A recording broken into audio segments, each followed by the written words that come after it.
Boa noite a todos. Obrigado pela oportunidade. Antes de mais nada, eu queria dizer uma frase que acho que vocês aí já falaram muitas vezes. É USP em tudo, é USP então. Eu também me formei na USP em 1982, sou economista, né? Sou pós-graduado em Finanças pelo INSPER, fiz diversos cursos de especialização na minha vida aí, trabalhei no mercado financeiro durante praticamente 2/3 da minha carreira profissional, só em banco 25 anos, né? E hoje estamos aqui atuando junto à XP Investimentos, que é a maior plataforma de investimento do Brasil, e somos certificados junto à CVM, a Comissão de Valores Imobiliários, e a CVM, que é o órgão normativo do mercado de capitais brasileiro, né? Ela nos enxerga a minha atividade de assessor de investimentos como, basicamente, antes de tudo, uma atividade educacional. Ou seja, realmente esse trabalho de vir até aqui, falar com os senhores aí, com os colegas, né, com os alunos, faz parte realmente das atribuições do assessor de investimento e para mim é um grande prazer fazer isso, né? Ainda mais num momento como esse, em que aparece realmente que é chegada a hora do mercado de capitais no Brasil, né? Então eu vou fazer um pano de fundo em termos de conjuntura, como nós estamos vendo a conjuntura atual, né? E ela está bem complicada, diga-se de passagem, e durante o decorrer da minha fala, vocês podem interromper à vontade, eu quero que isso seja um bate-papo, tá? Não uma conferência. Até porque vocês têm muitas dúvidas, provavelmente, sobre produtos, sobre o que é alguma coisa, o que é outra, o que é um índice, e a gente está aqui justamente para esclarecer, né? No finalzinho do bate-papo, eu pedi autorização para fazer um merchan, falar um pouquinho da minha empresa, né, para que isso possa também ser multiplicado, uma vez que o trabalho da XP, ele é um trabalho que, vamos dizer assim, o slogan principal atual nosso é ajudar o brasileiro a investir melhor, como eu já disse.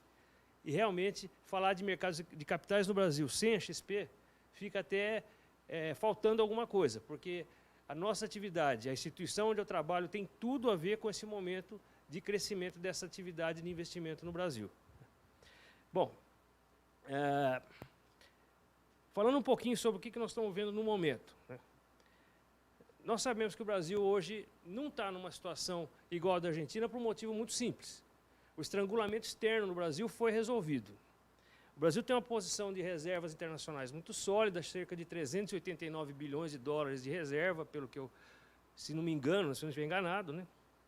Mas, independente disso, a gente tem continuamente visto, mesmo dos momentos piores, dos anos aí, da época do impeachment, naquela instabilidade política muito grande que vivemos, passeatas, etc., nunca o investimento direto no país caiu. Então, a entrada de recursos externos do Brasil é muito grande. E, além disso, nós temos um outro fator importante, que é um sólido, um robusto superávit comercial. Por que eu estou falando sobre isso? Não é aula de macroeconomia. É para mostrar que é muito difícil que o Brasil enfrente problemas. Então, esses soluços que o mercado de capitais está vivendo nesses dias que nós estamos passando aí, de instabilidade, né, de baixas acentuadas na Bolsa, né, não tem a ver com os fundamentos, a nosso ver, com os fundamentos da economia brasileira. Na verdade, a Bolsa brasileira ela é muito moderna e muito líquida, mas ela é muito pequena. E mais do que isso, os mercados emergentes lá fora, em momentos de turbulência, eles são vistos como uma unidade só. Demora para o investidor externo fazer o descolamento. Então, na hora de vender, vende emergente. Não vende determinado país A, B ou C. Então, quando saem notícias de que a Bolsa está tendo uma retirada muito grande de recursos externos, basicamente é esse movimento que está acontecendo. Mas, em termos de contabilidade nacional, não. Nós estamos tendo uma elevada taxa de entrada de recursos via investimento direto do país, que financia o déficit de transações correntes. Muito bem. Nós estamos numa economia que está demorando para sair do processo recessivo que nós vivemos aí, e foi um processo recessivo grave e muito longo. Nós temos, no momento, um excesso de capacidade ociosa na economia e uma alta taxa de desemprego. Se isso tem alguma coisa de bom, é que a economia está pronta para crescer sem pressões inflacionárias relevantes. O mercado de trabalho está enfraquecido, sem, vamos dizer assim, sem poder de ter aumentos reais de salário no curto prazo. Então, isso facilita, de certa forma, o trabalho da autoridade monetária, que finalmente está com a oportunidade de fazer o que há muitas décadas no Brasil é esperado, que é baixar os juros reais. Os juros que a gente chama de juros Selic, a taxa Selic, que é a taxa dos títulos públicos federais, a taxa básica da economia, né? Isso vem acontecendo, estamos no patamar mais baixo da história. No entanto, apesar de baixo, ele ainda, se comparado com países de economia estável, ainda é uma taxa de juros bastante alta. Então, há espaço para cair mais. Essa taxa tem que cair mais para que a gente consiga fazer a economia sair do atoleiro onde ela se encontra. Provavelmente, nesse mês que nós estamos entrando, o Banco Central vai baixar essa taxa mais 0,5%, e no Boletim Focus dessa semana, a previsão era de que, a previsão que anterior era 5,5% em dezembro, caiu agora para 5,25%. Bom, um parênteses, o Boletim Focus é uma pesquisa que o Banco Central faz com os principais consultorias econômicas e com os principais departamentos técnicos, departamentos econômicos das instituições financeiras. E eles soltam o boletim com a mediana das observações. Então, quando a previsão é 5,25% para a Selic no fim do ano, estão dizendo que a mediana das observações daquela amostra foi essa, 5,25%.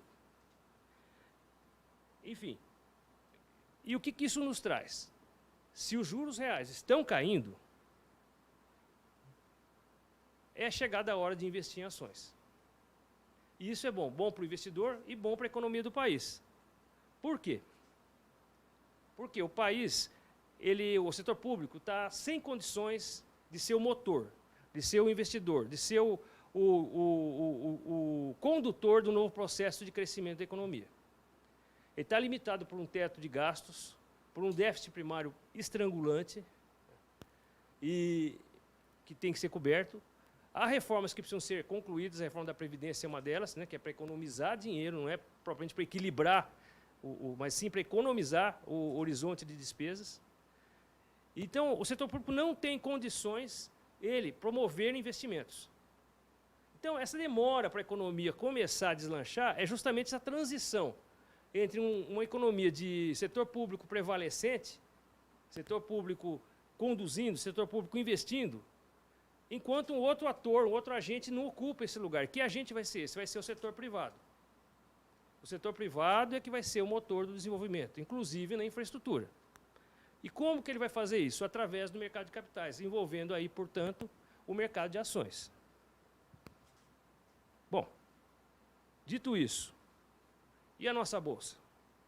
A nossa Bolsa, como eu disse, ela é pequena. No Brasil, temos 1 milhão de investidores em Bolsa. Nos Estados Unidos são mais de 100 milhões. Só para vocês terem uma ideia. Realmente é muito, muito desproporcional. Mas a grande vantagem de que a empresa, ela, quando capta capital de risco, ela tem um custo muito mais baixo. Outra forma de captar, que as empresas vão usar daqui para frente, além da emissão de ações, é através de títulos de crédito, as debêntures, chamadas debêntures incentivadas. São excelentes para obras de infraestrutura. Elas são chamadas debêntures de infraestrutura, justamente porque elas são utilizadas para financiar esse tipo de investimento. Então, grandes empresas conseguem ir ao mercado sem recorrer ao setor bancário e conseguem arrecadar recursos para conduzir as suas atividades de investimento nas atividades de infraestrutura. Mais importante ainda, tem um outro agente que está se retirando junto com o setor público, que é o BNDES. Provavelmente o BNDES vai assumir uma posição de auxiliar a pequena e média empresa e vai deixar de ocupar um espaço preponderante nos grandes investimentos. Então, sobrou uma responsabilidade muito grande para o mercado de capitais. Bom, quando eu disse que a taxa de juros aqui ainda está alta, não sei se vocês sabem, mas há mais de 10 trilhões de dólares, não é bilhões, 10 trilhões de dólares lá fora, nos países desenvolvidos, investidos com juros negativos. Por isso que a nossa taxa, comparativamente, ela é muito alta. Então, se 1% apenas desse montante for canalizado para a economia brasileira, vocês imaginam o quanto que isso pode alavancar um desenvolvimento rápido, caso as condições estejam dadas para que isso aconteça. O dólar agora, nesses dias, né, de especulação, ele se valorizou em relação ao real. O Banco Central está fazendo algumas intervenções, a meu ver, desnecessárias, né, porque se o câmbio é flutuante, ele deve flutuar. Mas, enfim, em determinados momentos de estresse exacerbado, o Banco Central atua e a flutuação deixa de ser uma flutuação limpa e passa a ser uma flutuação suja do dólar, né? Mas quando o dólar valoriza-se, como ele se valorizou nesses dias, ele se torna mais uma força para ajudar o mercado de capitais brasileiro, porque a Bolsa ficou barata em dólar. Ela, antes desse surto que nós vivemos nesse mês, ela não tinha voltado ainda aos preços de 2010. Ou seja, em dólar a Bolsa atualmente é muito, muito mais barata do que ela era em 2010. Com toda a alta que ela tinha tido, que agora ela deu uma cedida, vamos dizer, um espaço de realização. Mas, avançando um pouco mais. E como nós vamos falar em termos para o investidor, para a pessoa física, para o pequeno empresário, mercado de ações? Eu penso o seguinte: todo mundo que quiser ter um rendimento melhor e, ao mesmo tempo, construir um patrimônio, deve começar a pensar no mercado de capitais, no caso, especificamente em ações de boas empresas, de boas companhias. As companhias brasileiras estão ajustadas no momento, elas estão apresentando, e vão mostrar isso nesse trimestre, né, que estamos entrando, bons resultados, porque elas fizeram um forte ajuste de custos, estão muito mais eficientes, então as boas companhias abertas estão bem. Por isso mesmo que a economia, mesmo estando em recessão, ela não impede que essas boas companhias apresentem um bom resultado em termos de lucro, né, e de retorno para os seus acionistas. E para investir em bolsa, como se faz? É relativamente simples. Tem várias estratégias, né, que a gente pode utilizar e vários métodos de análise. Basicamente, os principais são análise técnica. Eu estou indo meio rápido, não sei se estou no ritmo que vocês gostam. Se quiserem interromper, podem interromper. Mas vamos lá. Então, tem duas vertentes, análise técnica e análise fundamentalista. O que é análise técnica? Análise técnica é uma análise gráfica, mais voltada para quem trabalha com day trade, que é o especulador, lato sensu, tá? Nada de pejorativo nisso, sem especulador não há mercado. Aliás, não há nenhum mercado do mundo sem especulação. O especulador é que dá liquidez ao mercado. Os especuladores, eles usam basicamente análise gráfica, que a gente chama de análise técnica. O fundamento dessa análise é: todas as informações estão contidas no preço e na quantidade das ações negociadas. E os gráficos, eles mostram figuras que apontam tendências, suporte, resistência, topos e fundos, que os analistas inferem daí recomendações de compra e venda de determinadas ações, ou de todas as ações que são acompanhadas, né? A outra vertente é a análise fundamentalista. É aquela que busca o preço justo da ação. O preço justo estimado em cima do retorno previsto da companhia, descontado para o valor presente. Basicamente, contabilmente, é isso que se busca. Então, você pode, de repente, o mercado pode estar em baixa, pode estar em alta, mas você não, o fundamentalista ele não vai se basear especificamente nesse movimento de curto prazo. Ele vai procurar ver qual o preço justo daquela ação. Um indicador, por exemplo, muito usado é a relação preço-lucro. São os múltiplos, né? Relação preço-lucro. Então, ela mostra o retorno, o payback, de você comprar uma ação. É muito utilizado pelo fundamentalista. Um outro indicador fundamentalista importante é como vou dizer, de uma maneira mais simples.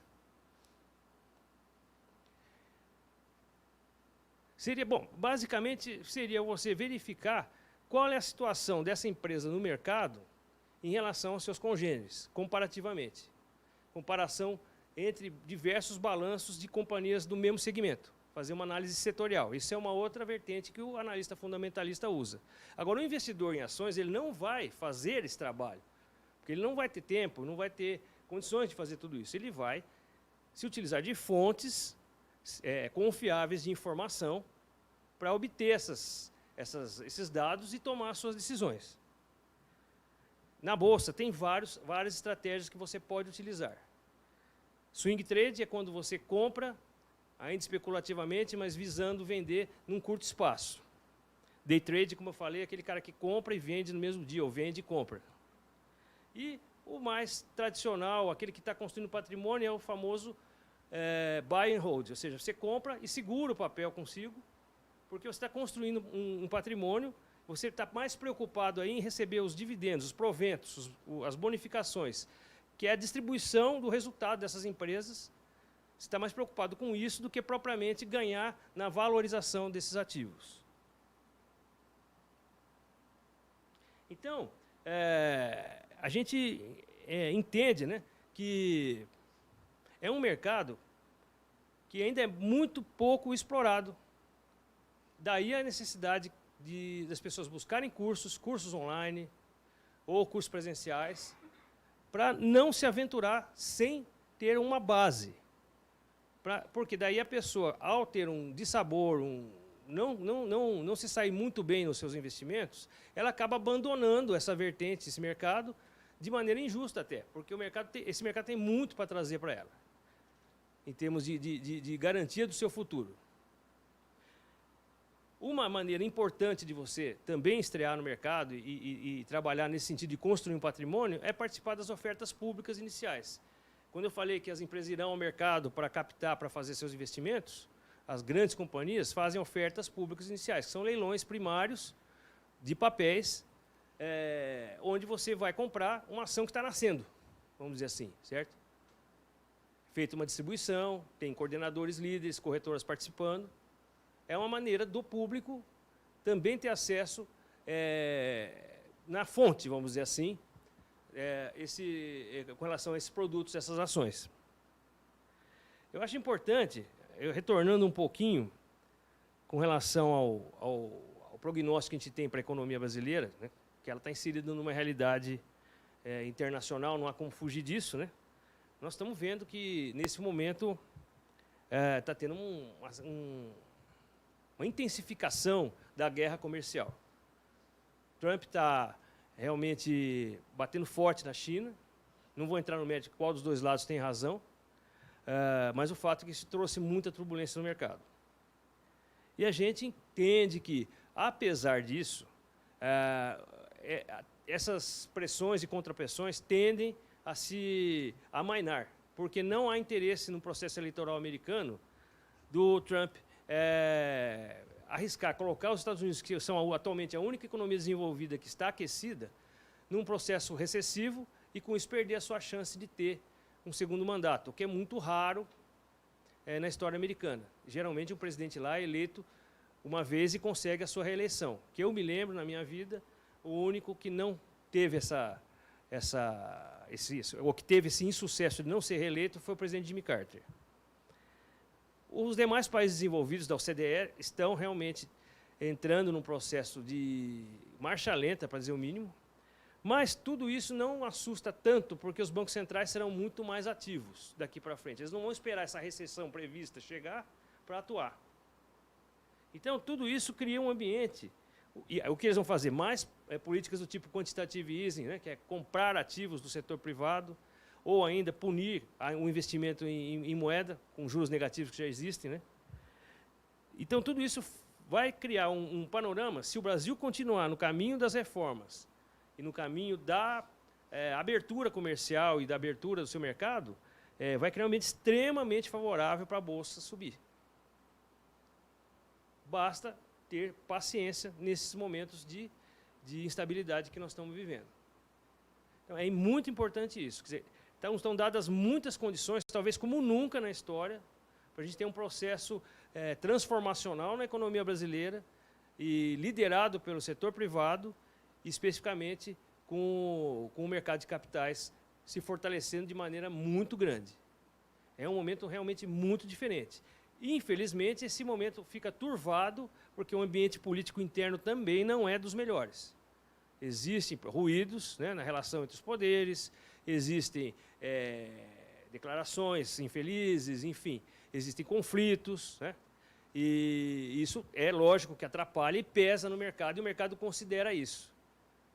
Aliás, um dos fatores que nesses dias levou a Bolsa Brasileira a estressar foi esse ambiente político conturbado. Então, pessoal, basicamente, como eu disse, isso aqui é um bate-papo, eu queria trazer essas informações, eu queria mais ouvir de vocês, eu queria que vocês perguntassem alguma coisa, talvez sobre índices, não sei, o que vocês gostariam de saber mais a respeito do mercado, pode ficar à vontade, eu estou aqui para isso mesmo.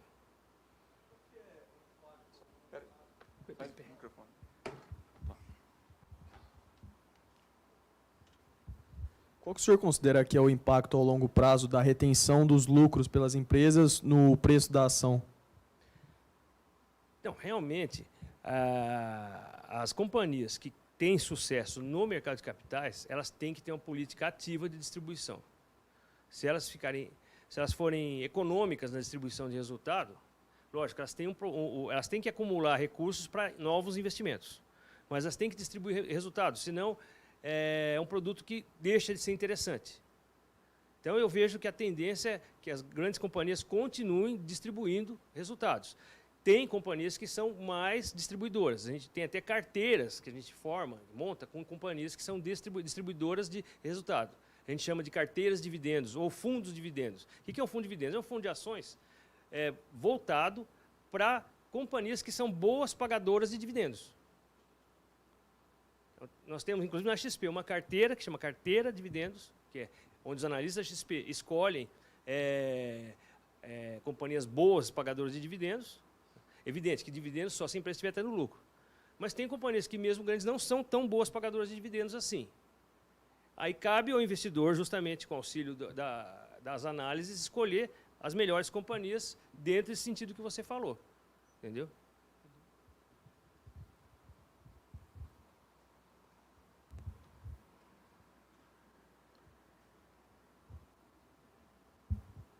Essa recente inversão da curva de juros nos Estados Unidos deve causar preocupação ou é algo que não deveria causar tanta preocupação quanto a mídia está noticiando? Não, deve causar preocupação, sim. Deve causar preocupação. E tanto deve causar preocupação que, na verdade, de uma maneira inédita, e até no sentido de piorar a situação, o presidente americano fez uma declaração chamando o presidente do Banco Central americano de inimigo. No dia que ele tinha dado teve um evento que é tradicional nos Estados Unidos, encontro dos governadores dos bancos da Reserva Federal, porque lá o Banco Central americano é descentralizado, né?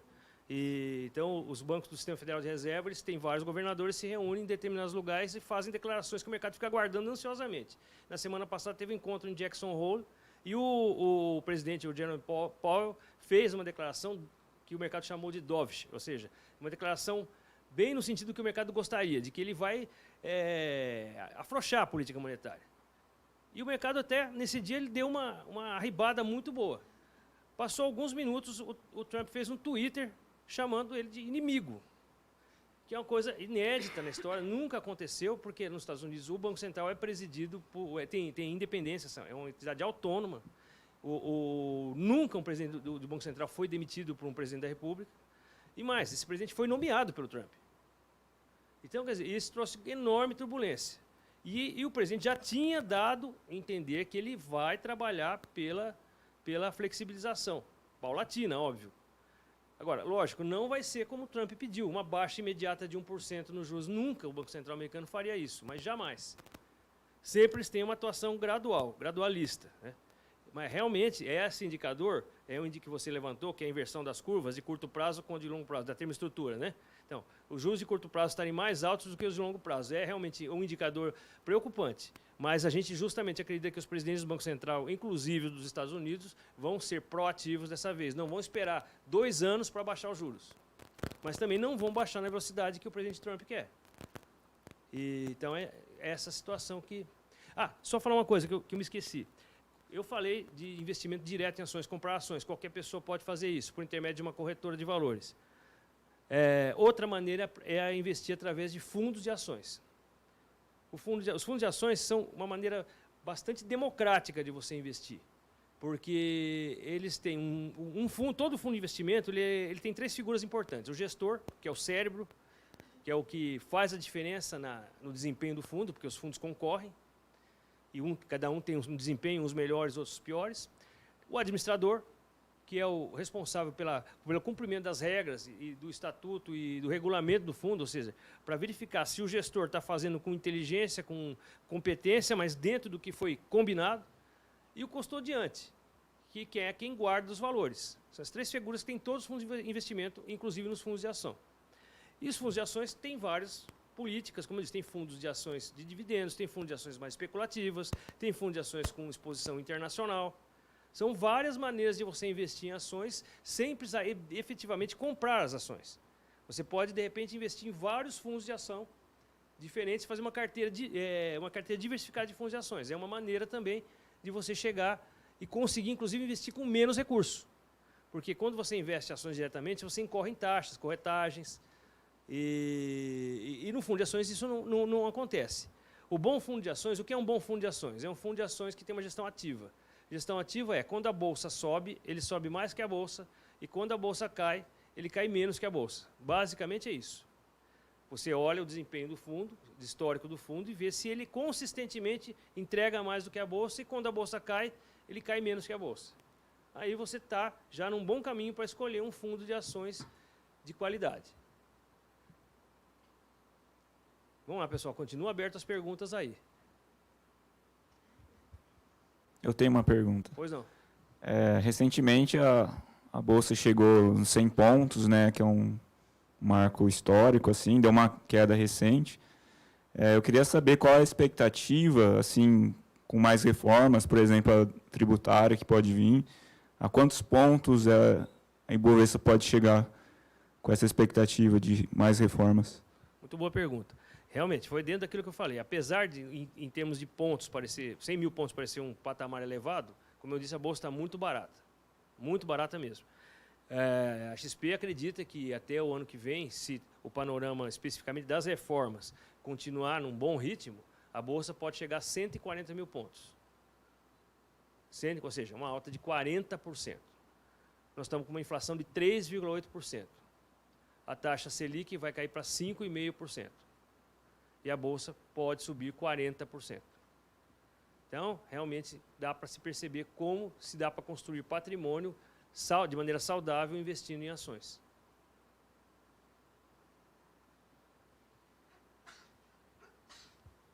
Pois não. Você acha que não tem que falar no microfone, né? E esse otimismo todo aí com relação a essa subida exacerbada da Bolsa é baseado em quê? Então, foi o que eu procurei falar no transcorrer aqui na minha apresentação, né? Basicamente, a situação de, primeiro, bolsa barata, companhias sólidas, inflação baixa, juros Selic caindo, economia começando a se recuperar, porque se ela esteve em recessão até o segundo trimestre desse ano, os dados que vão sair e vão ser noticiados em alto e bom som, a economia está em recessão, mas não é que ela está, ela esteve. Já estamos num processo de crescimento, a geração de vagas está aumentando, né, o CAGED tem mostrado isso. Então a economia está com bons fundamentos e isso permite essa alta. É isso que está levando a maioria dos analistas a ter esse otimismo moderado, eu diria. Porque, de repente, se a situação internacional também melhorar, pode-se ter um ambiente de altas realmente explosivas, como em algumas ocasiões aconteceu no passado, né?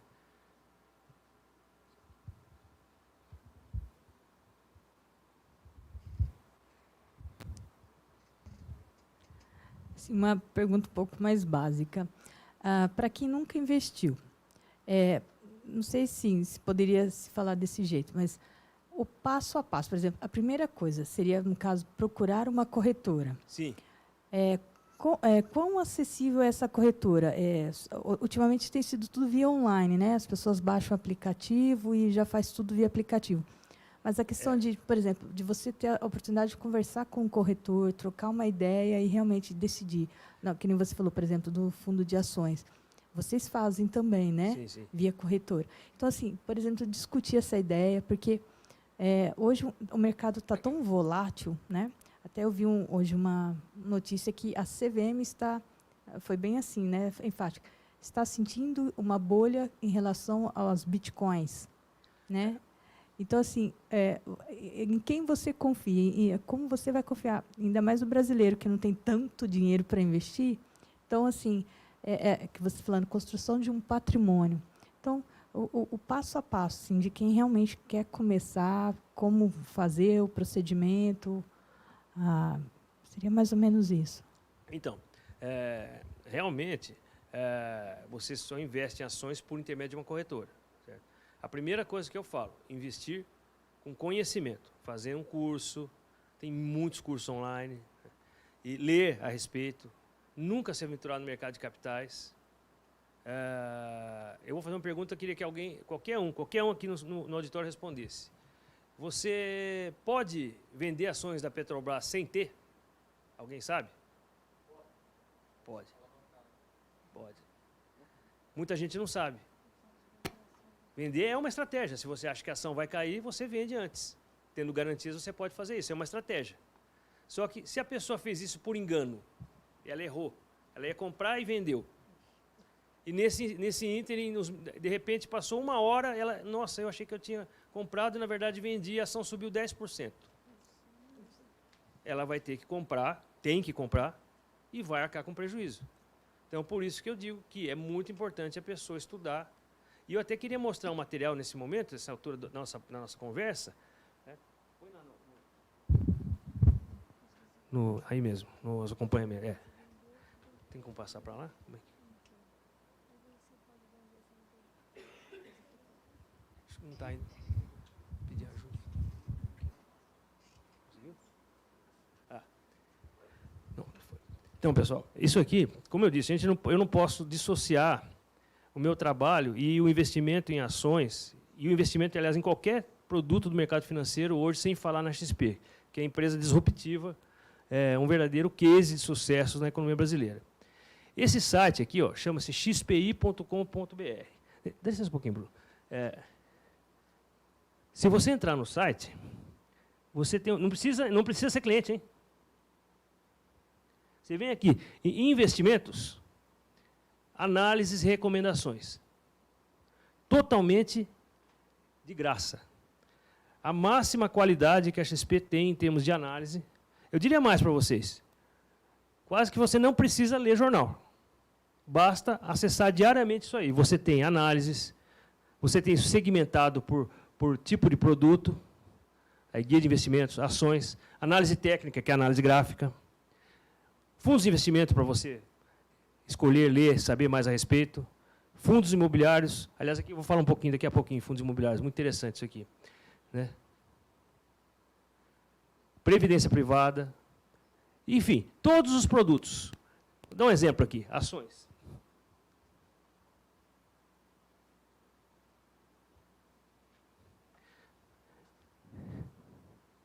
Aqui, as 10 ações recomendadas para a XP. Lembra que eu falei ações de dividendos? E boas companhias, boas pagadoras de dividendos? Então, aí. A melhor qualidade técnica do Brasil, em termos de mercado de capitais, à disposição e de graça para qualquer pessoa que tenha internet. Será que eu devo comprar Bradesco? Não sei. Ler a análise. Tudo de graça. Recomendação, compra. Tá, mas eu quero saber por quê. Aí você vai na análise. 3 motivos para você comprar Bradesco. A posição do Bradesco para 2019 foi bem recebida e, por consequência, confirmou nossa tese que o banco aumentará seu apetite a risco, etc, etc. Isso para todas as ações relevantes que a XP acompanha. Perceberam que é um material extremamente rico. É um material realmente formidável. E eu dei um exemplo, só um exemplo, hein? Porque isso aqui você fica navegando horas. Relatórios diários, vídeos. Só um parênteses, eu tinha esquecido de falar de um produto de renda variável muito importante. Fundos imobiliários. Eu falei que no Brasil apenas 1 milhão de pessoas aplicam em ações. Em fundos imobiliários, só 300 mil pessoas. O fundo imobiliário é a maneira moderna de comprar imóvel. Quem é da minha geração acha que ter imóveis é segurança, é tranquilidade. Isso está mudando. Numa economia de baixa inflação, uma economia estável, se você quer investir em imóvel, você tem que pensar na rentabilidade e na liquidez. E isso o fundo imobiliário traz. O fundo imobiliário, você comprar, realmente, você ser dono de frações ideais, ou de lajes corporativas, ou de shopping centers, enfim, várias modalidades. Os fundos são segmentados por tipo de imóvel, né? Ou condomínios logísticos, com liquidez de bolsa, você compra as cotas, elas são negociáveis em bolsa. Se você precisar do dinheiro, portanto, você vende, em 2 dias o dinheiro está na sua conta. E receber o equivalente ao aluguel mensal, isento de impostos na pessoa física. Isso é uma oportunidade também que está ao alcance de todo mundo. Pouca gente conhece, gerente de banco não indica. E nessa plataforma, para quem quiser saber mais, ela está totalmente à disposição. Na verdade, o fundo imobiliário é o produto do momento, porque com a queda de juros, hoje em dia você tem aí fundos imobiliários pagando 8% ao ano de rendimentos, 8% ao ano, isento na pessoa física. Pô, se o Selic vai cair para 5,5%, percebem que é um ganho real incrível. E a longo prazo. E outra, é uma renda vitalícia. É uma renda vitalícia. Você comprou um imóvel que vai te render eternamente, a não ser que aconteça um sinistro, uma vacância. Por isso mesmo que tem análise, por isso mesmo que a gente diversifica. Né? Mas, teoricamente, é uma renda vitalícia que você está adquirindo. E é um produto de renda variável, que é o tema da nossa palestra. Melhor, no nosso bate-papo. Então, você tem muita coisa para desenvolver. Olha lá. Com isso, tudo que você precisa saber para investir. Ou não. Banco do Brasil, Itaú. Itaú é um grande pagador de dividendos, tá? Cielo, B3. B3, a Bolsa de Valores, Bolsa de Valores de São Paulo, né? Ela se juntou com a BMF e se juntou com a CETIP, Central de Custódia. Então, ela chama B3. E ela tem ações. Também é uma companhia sinalizada. Eu falei vídeos, está vendo aí? Esse é um analista, o André Martins, falando da tese de investimento do Bradesco. Que é um exemplo aqui, não estou fazendo propaganda do Bradesco, tá? É um exemplo. Tem outros vídeos de outras companhias aí. Diariamente de manhã, Morning Call. Quem não tem tempo de ler pode ouvir. É a análise que a XP faz do que ela espera para o mercado no dia. Como eu disse, é muito difícil dissociar a minha atividade do tema dessa nossa conversa, porque as ferramentas que eu tenho que divulgar para vocês, para ajudar vocês, independente de vocês serem cliente ou não, mesmo porque isso aqui não demanda que a pessoa seja cliente para poder ter acesso. E mesmo aluno da graduação, fazer trabalho, estudar a respeito do mercado, esse é o melhor canal que existe no Brasil. Não tem melhor. Vou até recapitular aqui, ó. Investimentos, análise e recomendações. No site da XP. Pois não. Depois aqui, ó. Só um minutinho. Zé, pode fazer uma pergunta aqui? Mais alguém? Ali, ó. Ali em cima. Ali em cima, né? Eu vou fazer uma também, e depois aqui embaixo e aí em cima, pode ser? Milton, obrigado pelo bate-papo, realmente foi muito esclarecedor. Eu tenho, na verdade, uma pergunta que é duas. Primeiro, se tem assim, um valor mínimo para investir em ações, que você recomendaria, falar assim, menos que isso aqui não dá. E, beleza, eu estou com esse dinheiro, quero investir. Qual é a primeira coisa que eu devo fazer, assim, o primeiro passo mesmo, assim, que eu, como investidor, devo tomar? Primeiro passo que você deve fazer é, como eu disse, ler bastante a respeito e saber o que é uma ação, o que é aquela empresa que você está comprando, certo? Valor mínimo depende do custo em que você vai incorrer de corretagem. Por isso que eu falo, para valores pequenos, é mais recomendável você atuar através de fundos de ações. Mas aí assim, depois que eu tomei essa decisão, então eu entro em contato com alguma corretora? Como é que é? Eu tenho que abrir alguma conta? ou a conta que eu tenho no banco? Tem que abrir como uma é que é? conta na corretora, no caso, se for na XP, você tem que abrir uma conta, né? E tem até um link aqui, abra a sua conta, né? E aí você vai ter direito à assessoria. A assessoria na XP é segmentada. Tem valor mínimo para assessoria. Para ser cliente da XP não tem valor mínimo. Essa parte eu ia falar mais no final, que eu ia fazer aquela apresentação, certo? Mas para você ser cliente da XP não tem valor mínimo. Mas para ter assessoria, sim. Existe um valor mínimo por questões de qualidade, evidente, né? Então, Tá legal, obrigado. Você citou que no Brasil tem um pouco investimento comparado aos Estados Unidos. sim. Você acha que falta algum programa do governo federal para incentivar os investidores aqui no Brasil? Porque, assim, tem pessoas que às vezes sobram um dinheirinho e falam assim, vou pôr na poupança que na poupança rende, e nem pensa em investir. Você acha que falta algum incentivo do governo em relação a isso? Eu acho que não. Por quê? Falta mesmo a cultura. Isso sim, educação financeira nas escolas. E a poupança, aliás, vocês sabem, ela rende 70% da taxa Selic, né? Então vai render tipo 4,2% por aí. Provavelmente mal empatando com a inflação. Então falta é uma questão cultural. Logicamente que com os juros altos que a gente tinha, há 2, 3 anos atrás, o juro estava na casa de 14%, 12%. Você podia investir num CDB sem risco nenhum, protegido até R$250 mil, ganhando 12% ao ano. É difícil você sair disso para ir para o mercado acionário, onde existe risco de flutuação, se os juros estão nessa magnitude. Agora que surgiu a oportunidade, porque os juros estão caindo, né? Entendeu? Essa assessoria que a XP dá, ela vai me falar onde eu posso investir, onde eu não posso investir, e aí eu não preciso fazer todo aquele estudo que você falou que eu preciso. Não, o estudo sempre tem que fazer. O assessor ele apresenta os produtos, ele explica, mas a decisão final é do cliente.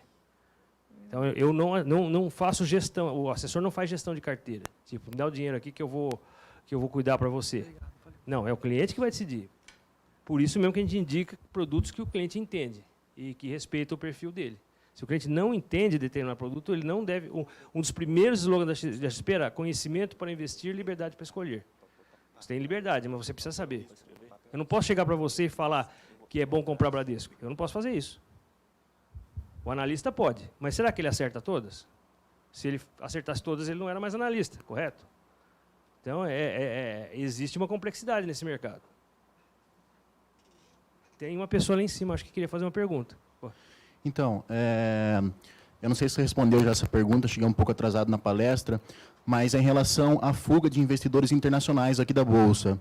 Nós vimos aí que eles tiraram já 20 bi da Bolsa, inclusive só nesse mês de agosto tiraram 9 bi, se eu não me engano, né? Eu gostaria de saber o impacto disso daí, se vai impactar de forma muito negativa isso daí, como é que a Bolsa está se mantendo a níveis altos, mesmo com essa fuga deles, entendeu? E o porquê que eles fizeram essa fuga. Então, como realmente eu cheguei a falar isso, não tem problema, vou repetir. No começo da palestra, né? O mercado brasileiro ele é muito líquido. A nossa bolsa é muito moderna. E ele é pequeno. Agora, a fuga de recursos de bolsa nesse período de instabilidade, obviamente, que impactou nos preços. Só que os recursos estão voltando por outros caminhos. Então, em termos de balanço de pagamentos, eu falei, isso não está afetando em nada, né? E a gente espera que, com essa enorme quantidade de recursos empossados, liquidez lá fora, rendendo juros negativos, ao mesmo tempo em que, como o dólar se valorizou, tornou a bolsa ainda mais barata, é uma força contrária à realização, à saída, entendeu? Então, são dois fatores: excesso de liquidez internacional, rendendo nada, rendendo negativo, e bolsa barata. A bolsa está barata e as companhias estão bem, vão apresentar um trimestre de bons resultados. Que é o principal, você não pode comprar ações de companhia que dão prejuízo. Mas se as companhias estão dando lucro, e é um lucro saudável, lucro operacional, não é um lucro fruto de maquiagem, ou ainda fruto de atividade financeira, né? É lucro de operação mesmo, aí ela se torna atrativa. Né? E o Brasil hoje em dia está com aquele índice, o CDS, né? Que mede o nível de risco da economia, o risco soberano do Brasil, está quase praticamente no nível de investimento já, embora as agências não tenham reconhecido isso. Então, existe todo um pano de fundo aí ajudando o mercado de capitais. Bom, gente, eu vou aproveitar, então, vou fazer uma apresentação resumida, rapidinha, do que é o meu trabalho, para esclarecer para vocês. Só um minutinho, mais uma pergunta. Mais o quê? Eu não vi, desculpe, perdão. Boa noite. Boa noite. Eu queria saber como é que você está vendo, hoje em dia a gente está ouvindo muito falar sobre o Bitcoins. Eu queria saber como que funciona isso, como que como que você está vendo essa expansão do Bitcoins. Bom, a tecnologia blockchain, que é a tecnologia que está por detrás das moedas virtuais aí, é uma tecnologia que veio para ficar. Agora, no momento, no Brasil, não existe regulamentação ainda sobre esse ativo. Então, não há como eu indicar um canal seguro para você investir. Porque o que acontece? Você vai dar o seu dinheiro para uma entidade que não é regulamentada e não é supervisionada por ninguém. E eles vão te dar um extrato de que você adquiriu o equivalente em dólares ou em reais de tantos bitcoins, ou tantos Ethereum, ou sei lá, qualquer outra moeda virtual que tem aí, né? Mas o que atesta que realmente você tem aqueles ativos? Está entendendo? Por exemplo, uma corretora de valores, você comprou ações da Vale do Rio Doce. Você vai na internet, entra na sua conta, você vê lá as ações que você comprou. E você recebe da Bolsa de Valores um extrato espelho. Certo? Por quê? É uma atividade regulamentada. Então, as ações estão realmente lá. A Bolsa mandou para você, olha, comprei 1000 ações da Vale. Está lá na minha conta e a Bolsa mandou também. Tem 1000 ações no meu nome. Percebe? Agora, lembrando, o Bitcoin é uma moeda. A moeda não rende, por definição. O que acontece é taxa de câmbio. As outras moedas se desvalorizando, ou ainda o Bitcoin se valorizando, ou o Ethereum se valorizando em relação a outras moedas. Tem que pensar nisso também. É a mesma coisa que você comprar ouro. Por exemplo, nesse momento o ouro voltou a ser procurado, voltou a ser vedete, voltou a ser notícia. Mas o ouro não rende nada. O que muda é a taxa de câmbio. Certo? É muito mais seguro comprar ouro, com certeza. Com certeza. Mas ele só serve para garantia de patrimônio e segurança, porque ele não rende nada.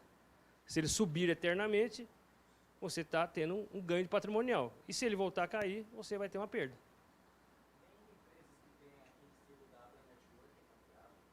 Como é que é? Olha, desconheço realmente, eu não tenho elementos para te afirmar isso. Não tenho elementos. Para nós, o mercado de capitais só vale o que está regulamentado pela Comissão de Valores Imobiliários e, no caso do mercado de seguros, pela SUSEP, no caso, Superintendência de Seguros Privados. Fora desse paradigma legal, a gente nem comenta. Não, XP não vende Bitcoin. Não tem. Não tem. Ela tem nomes registrados para quando isso for regulamentado. Não existe esse ativo na plataforma, nós nunca negociamos e eu desconheço.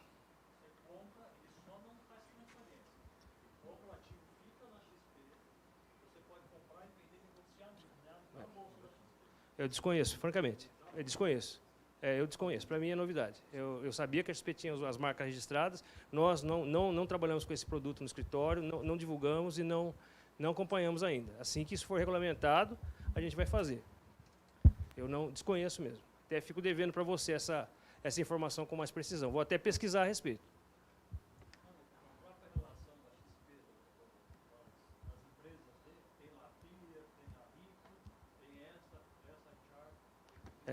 Francamente, eu desconheço. Eu vou ter que ficar devendo para você essa informação. Continua valendo para mim a informação oficial que eu tenho, é que a gente não opera e não indica e não recomenda trabalhar com moeda virtual no momento. Então, eu vou ter que verificar e se você quiser, você me dá o seu cartão ou o seu endereço de e-mail, eu te mando uma resposta abalizada a respeito disso.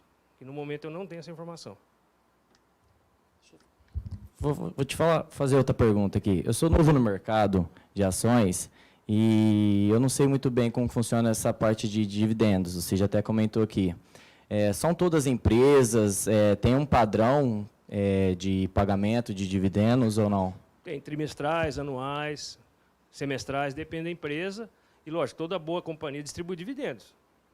Certo? Faz parte, por que você compra uma ação? Porque ela vai valorizar e porque você vai ter uma renda. A renda são os proventos. Né? Mas não tem um padrão assim, não. Entendi. Meio que fazendo uma vertente com essa pergunta aí que ele fez, quando você investe num fundo de pagadores de dividendos, como você falou, porque como você mesmo falou, os pagamentos de dividendos são trimestrais ou anuais ou semestrais. Isso. Você recebe dividendos por essas empresas também ou você no fundo, só... No fundo, não. Ele incorpora no patrimônio do fundo. Como assim?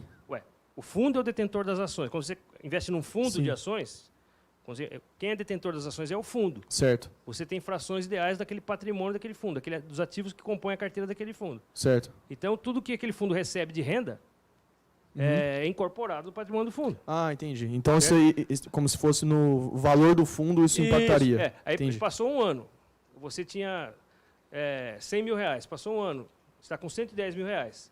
Por quê?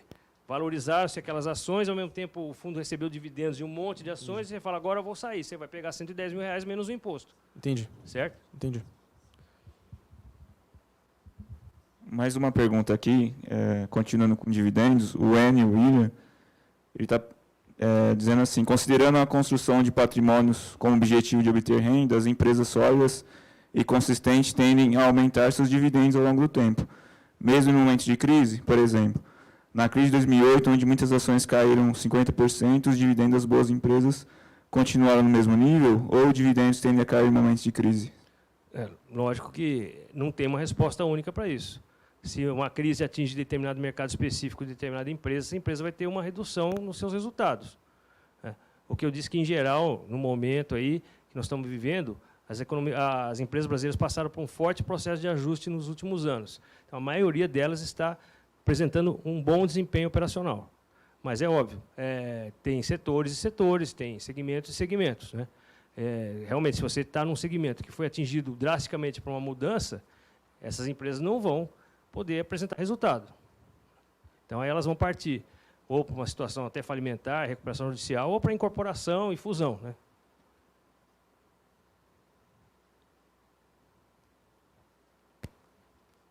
Bom, deixa eu só rapidamente, então, falar um pouco sobre o trabalho que a gente desenvolve no escritório. Pode passar. O que é o trabalho que a gente faz lá, para quem quer saber mais? Está um pouco distorcida a imagem, né? Mas o nosso trabalho é justamente estar naquelas duas camadas em azul ali do gráfico. Rentabilizar e proteger o patrimônio do cliente. O cliente está no alicerce ali gerando renda para atingir os objetivos dele. E nós entramos como assessores nessas camadas intermediárias, ajudando o cliente. Como? Ele ter o melhor desempenho possível em termos de rentabilidade, respeitando o perfil de risco, o perfil de cliente, o perfil de investidor que ele tem. Isso é muito interessante, essa estatística aqui. No Brasil, somente 5% das pessoas investem com assessores, por intermédio de assessores de investimento. Vocês podem ver que os Estados Unidos estão no outro extremo. 95%. Tem países aí como a Índia, por exemplo, já 69% dos investidores não vão diretamente a bancos para investir, eles têm assessores de investimento também. Peraí, volta lá ainda. É muito importante que são, nos Estados Unidos, 500 mil assessores de investimento. É a quinta profissão mais desejada dos Estados Unidos é ser assessor de investimento, é o Financial Advisor lá. Aqui no Brasil tem menos de 10 mil. Pode passar. Nosso mercado. A XP hoje tem 980 mil clientes ativos, mais de 230 bilhões de reais sob custódia e já está há 16 anos no mercado. Pode ir. Nós temos um sócio que muito nos honra, que é o Itaú. O Itaú é um sócio, um acionista minoritário da XP, eles são nossos concorrentes, mas, ao mesmo tempo, eles são investidores. Eles investiram no negócio, eles não têm governança na XP. Tanto acreditaram no processo disruptivo de crescimento da empresa que eles botaram dinheiro no negócio. Peraí. O nosso escritório, a Blue Trade, volta. Ela é, hoje, a maior operação da XP do interior paulista. Nós temos só no nosso escritório 5.500 clientes ativos, 2 bilhões e 300 milhões de ativos sob nossa guarda, né, sob nossa orientação, e também já estamos há 10 anos no mercado. Como eu disse, é a maior operação do XP, e nós somos também membros do G20. O G20 é o grupo de 20 maiores e melhores escritórios da XP, dentre os 650 unidades que a XP tem. Nós estamos com unidades aqui em Ribeirão, Franca, Uberaba, Uberlândia, Tatuí, vamos abrir São José do Rio Preto e Paços de Minas. Interessante isso aqui, ó. NPS. NPS é uma medida de satisfação de atendimento, usada por grandes companhias do mundo. Net Promoter Score. Para vocês terem uma ideia, o NPS da Apple é 63, o NPS da XP como um todo é 68,8, e o NPS do meu escritório, do qual faço parte, do qual sou sócio, é 88. Isso eu já tinha adiantado, né? O Itaú, acionista minoritário, é dono de 49% do capital, e ele acreditou no negócio XP. Importante falar aqui que a XP é uma plataforma aberta onde, por intermédio de uma única conta, você investe em todos os produtos do mercado financeiro brasileiro, todos. Bom, qual a diferença? Num banco, basicamente, um cliente normal, ele tem os mesmos produtos, só que são da bandeira do banco. É como se você fosse lá no Pão de Açúcar e só tivesse produtos Qualitá, por exemplo. Né? E na XP não. Pode passar. A XP é um shopping financeiro. Como eu disse, são mais de 100 gestoras, mais de 60 bancos, mais de 80 fundos de previdência, fora as operações de bolsa de valores, opções, commodities, ações, derivativos, futuros, operações internacionais, produtos estruturados.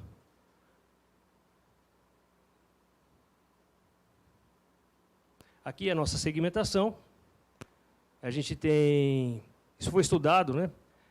O cliente que está mais mal guarnecido no sistema financeiro brasileiro, o cliente que está abandonado no sistema financeiro brasileiro, é o cliente do segmento de 300 mil a 5 milhões de reais.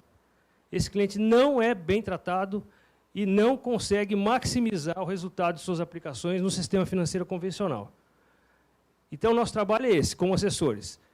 A gente atende a partir de 300 mil reais. Na XP não existe limite mínimo para a abertura de conta. Mas para ter assessoria de um assessor sênior, é necessário, no mínimo, ter um volume de investimento de 300 mil reais. Pode pular isso. Vamos lá. Pode ir. Acho que eu... Não, acho que... Peguei o PowerPoint errado, mas tudo bem. Enfim, até para não tomar mais tempo, basicamente, a mensagem que a gente quer dizer é o seguinte: a XP, nós temos no Brasil ainda hoje em dia 85% dos ativos nas mãos de 5 instituições financeiras. E o que a XP faz é justamente transferir renda do oligopólio bancário para o investidor. Isso que é a missão da XP tem cumprido com excelência. E, basicamente, é isso. Se você nasceu rico, se você não casou com alguém rico, se você não tem um talento especial, podia tirar o Neymar, né? E se você não ganhou na Mega Sena, economizar dinheiro e investir com inteligência é uma maneira de você mudar essa realidade. Então, basicamente, pessoal, é isso que eu queria falar com vocês. Espero que vocês tenham gostado e continuo à disposição para qualquer questionamento que vocês queiram fazer. Alguém quer fazer mais algum questionamento? Pode levantar a mão.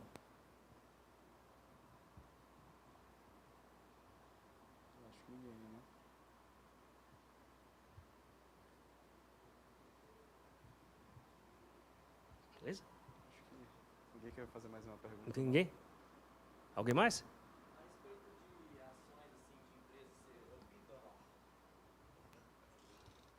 Queria saber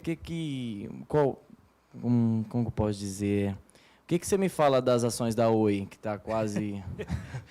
Você acha que eles vão da Oi dá vender? para falar. Bitcoin não, da Oi posso falar. Bitcoin não. Oi é o seguinte, a Oi é uma empresa praticamente falida. É uma empresa que está em seríssimas dificuldades e com problemas de governança e problemas de solvência. Só que ela tem ativos em que ela pode eventualmente ser credora da União. Então, depende de problema legislativo, de aprovação de determinadas leis, para que a Oi possa se vir a receber uma devolução em relação a um determinado patrimônio que ela tem. Agora, é uma ação especulativa. Então, ações desse tipo podem subir 40% num dia, pode cair 80% num dia, pode subir 1000% em um ano, a empresa pode fechar no dia seguinte. Eu, basicamente... Hein? Sim, exatamente. E só será comprada se a possibilidade desse acerto com a União se tornar viável, certo? Pois é. Então, eu não vou entrar no mérito de quem tem razão aí. Quer dizer, é o tipo de ação que eu não teria no meu portfólio. Mas, como eu disse, cada investidor tem o seu perfil de risco. Poxa, eu acredito que o cara vai comprar, eu acredito que o governo vai pagar e que ela vai subir. Cara, tem que comprar. Se você acredita nisso, você tem que comprar. Então, foi algo parecido com o que aconteceu com a MMX, se eu não me engano? Isso, que eles estavam esperando a coisa de recuperação e... Empresa X, exatamente. Então, isso que é muito importante também dizer para vocês. O assessor de investimento, ele não pode recomendar. Eu não posso falar, compre a Oi porque ela está barata. O analista pode. O assessor, ele vai explicar para você. Agora, a decisão tem que ser sua, certo? Eu vou te dar as ferramentas, vou te dar as análises, outras análises que a gente tem acesso também, para você tomar a sua decisão, porque só um analista certificado pode recomendar. Um assessor não pode recomendar. Eu não posso falar, ó, compra a Petrobras que está bom, compra o Bradesco. Aquele material que eu mostrei para vocês, que é excelente, que vale a pena vocês olharem, né? É um material que é gerado por analistas e não por assessores, que são a equipe de analistas da XP.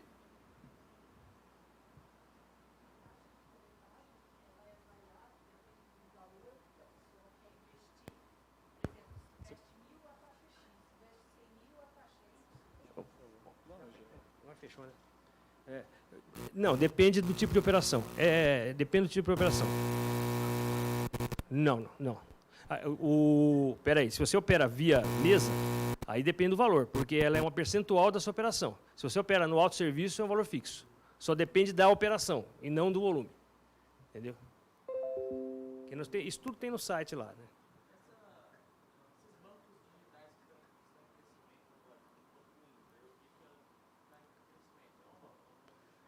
Olha, não vejo problema nenhum, desde que você invista até o limite de R$250 mil por CPF, por instituição financeira. Aí você está garantido pelo Fundo Garantidor de Crédito, que é o seguro do depósito do Brasil.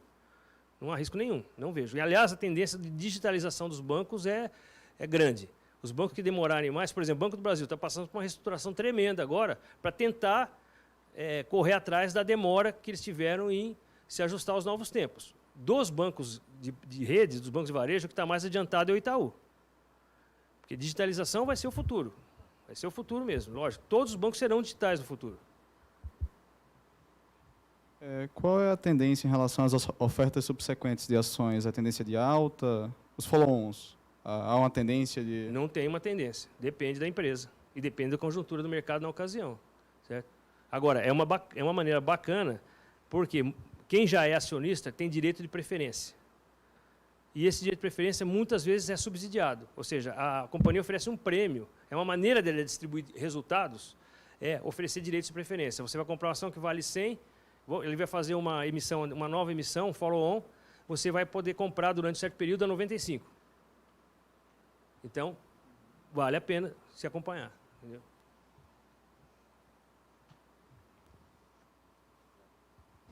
Depois eu vou mostrar para ela. Boa noite. Eu tenho duas perguntas, na realidade, né? Uma é se existe algum site que o senhor recomenda que a gente consiga visualizar os números de uma determinada empresa. Né? Além fora da corporação da XP. Se eu quero, por exemplo, saber os números da empresa, eu quero saber sim. Graficamente o que ela está, quanto que ela está dando de lucro, quanto que ela está dando de dividendo, se ela está tendo algum... se ela está perdendo valor, se tem isso daí. E o senhor também falou das ofertas públicas, né? Certo. Como que eu faço para participar das ofertas públicas? Tá. Então, vamos lá. Bom, os sites como esse da XP, né, que eu reputo como o melhor que eu conheço, ele tem tudo isso que você perguntou das principais companhias resumido.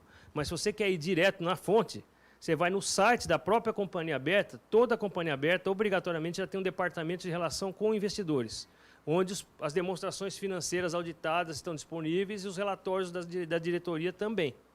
Então, por exemplo, você vai no site de qualquer companhia grande, procura RI, Relações com Investidores, que você vai ter acesso, certo? E qual que era a outra pergunta mesmo? Basta você ser a cliente de uma corretora, quando a oferta pública for anunciada, você ter recursos para aderir, certo? E entrar na oferta pública. Sim, é notificado. É notificado com bastante antecedência. Então, é bem tranquilo isso aí. Basta ser cliente de uma corretora que você tem acesso. Não é um bicho de sete cabeças, não. Absolutamente. Basta ter o recurso. Só isso. Beleza? Pessoal, obrigado, então. Desculpa alguma falha nossa e fico à disposição para o que vocês precisarem aí. Eu só vou encerrar aqui o evento. Eu gostaria de agradecer ao José Milton por compartilhar conosco o seu conhecimento. José, seu certificado. Nada. Agradecemos também a presença de todos em mais um evento do Diálogos com a Comunidade. Já deixamos o convite para o evento do próximo mês, que ocorrerá no dia 25 de setembro. O tema abordado será investimento em renda fixa. Mais informações serão disponibilizadas na nossa página, no Facebook. Uma boa noite a todos. Obrigado.